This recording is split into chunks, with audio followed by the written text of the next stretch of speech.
After deciding on the genre horror, we researched the conventions of a horror film and textually analysed clips from classic horror films. We looked at The Ring, Insidious, Rear Window, Shining and Shaun of the Dead. From textually analysing clips from these movies, we could deduce a list of things that puts the audience on edge, and things that makes a horror film frightening. The list of conventions we came up with, and what we tried to include in our film, were the victim being either a girl or a teenager, an isolated setting, stalker, haunted house, death, killing, ghosts, supernatural and darkness. Scariness of the audience is due to the unknown elements and outcomes of the movie. This plays a large role in the psychological horrors such as Shining. Naturalist horrors are considered by many to be the scariest because the audience can relate, seeming to be more believable and real. For example, in Rear Window, there are no supernatural characters, just normal human beings.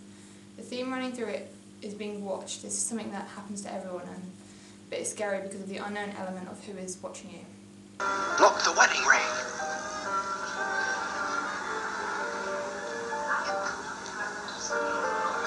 Turn out the lights.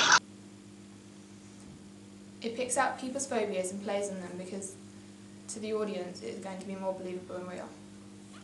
Other types of horror include supernatural, which refers to zombies, vampires and ghosts. We did text analysis of Shaun of the Dead. Even though it is a comical spin-off of the horror Dawn of the Dead, it still has features of extreme gore which we wanted to look into. Fuck off!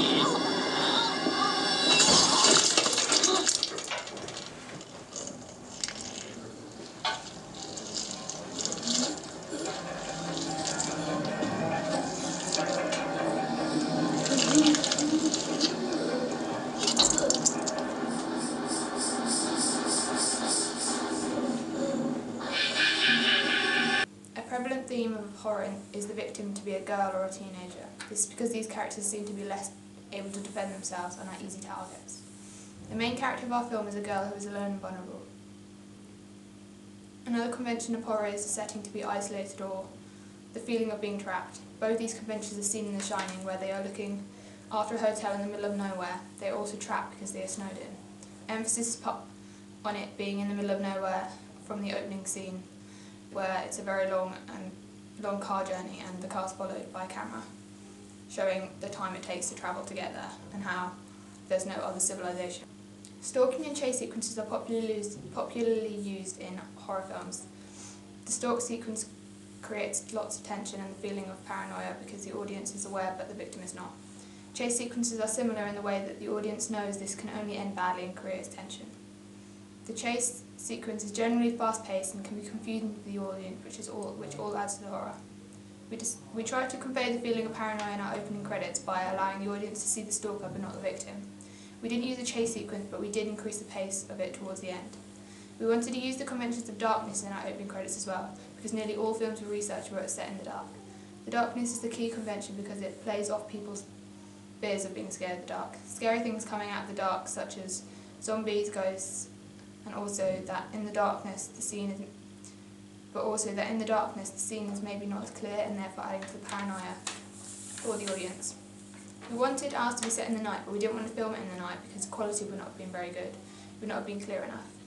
We overcame this problem by setting up some lighting workshops in the day and experimented with editing them on the computer to try and capture the darkness. From research, we found that the most successful and effective horror movies have been the setting of Halloween, which is the reason why for our opening credits we used the setting of Halloween as a starting point to build our ideas. Even scarier than playing on elements that seem believable to the audience is basing a film on a real event, such as The Exorcism, which was based on a real exorcism that took place in Washington. Looking into the special effects used in horror films, most didn't really use them, or they were not obviously used.